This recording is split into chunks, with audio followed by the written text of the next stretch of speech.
Hi, ladies and gentlemen. Welcome to Money Spec with Mohan. Today we'll talk about gold versus equity. Gold ఎందుకు పెరుగుతుంది? Stock market ఎందుకు పడిపోతుంది అని చాలా మంది అడుగుతున్నారు. దాని గురించి మాట్లాడదాం. ఏ అసెట్ క్లాస్ అయినా like gold, stock market, real estate అన్నీ గ్లోబల్ ట్రేడ్స్ మీద డిపెండ్ అయ్యి ఉంటాయన్నమాట. గ్లోబల్ ట్రేడ్స్ అంటే ఏంటి? Imports and exports from one country to another country. ఇప్పుడు ఏం జరుగుతుంది? గ్లోబల్ టెన్షన్స్ చాలా ఉన్నాయన్నమాట. అంటే ట్రంప్ తాతొచ్చి గ్రీన్‌లాండ్ కావాలంటున్నాడు. మళ్ళా యూఎస్, యూరోప్ టెన్షన్స్ ఉన్నాయి.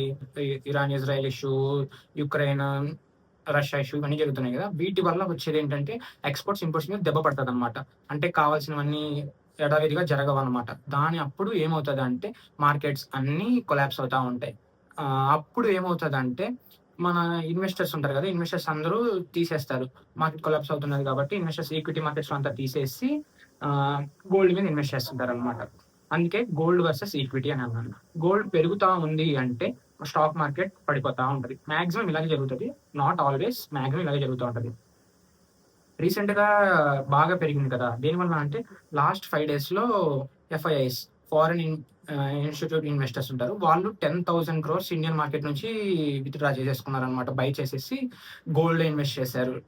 ఇలా ఒక 1 మంత్, 2 మంత్స్ నుంచి జరుగుతానే ఉంది. అందుకే గోల్డ్ బాగా పెరుగుతుంది. మనం కరెంట్ సిట్యుయేషన్‌లో ఏం చేయాలి అంటే మన పోర్ట్‌ఫోలియోని గోల్డ్ 20% వరకు ఇన్వెస్ట్ చేసి పెట్టుకోవాలి. 80% ఈక్విటీ వరకు పెట్టుకొనుండాలి. గోల్డ్ పెరుగుతా ఉంటే ఈక్విటీ తగ్గుతా ఉంటది. అప్పుడు సేఫ్‌గా ఉంటది కాబట్టి మనకి ఏ ప్రాబ్లము ఉండదు. గోల్డ్ ఇంకా పెరుగుతది. ఇంకా పెరుగుతది అంటున్నారు చాలామంది. గ్లోబల్ టెన్షన్స్ తగ్గే వరకు పెరుగుతానే ఉంటది అంటున్నారు. ఎవరన్నా మ్యూచువల్ ఫండ్స్‌లో ఇన్వెస్ట్ చేయాలనుకున్న గోల్డ్ మ్యూచువల్ ఫండ్స్‌లో గానీ, ఈక్విటీ మ్యూచువల్ ఫండ్స్‌లో గానీ దేని మీదైనా ఇన్వెస్ట్ చేయాలనుకుంటే నాకొక మెసేజ్ చేయండి. Thank you.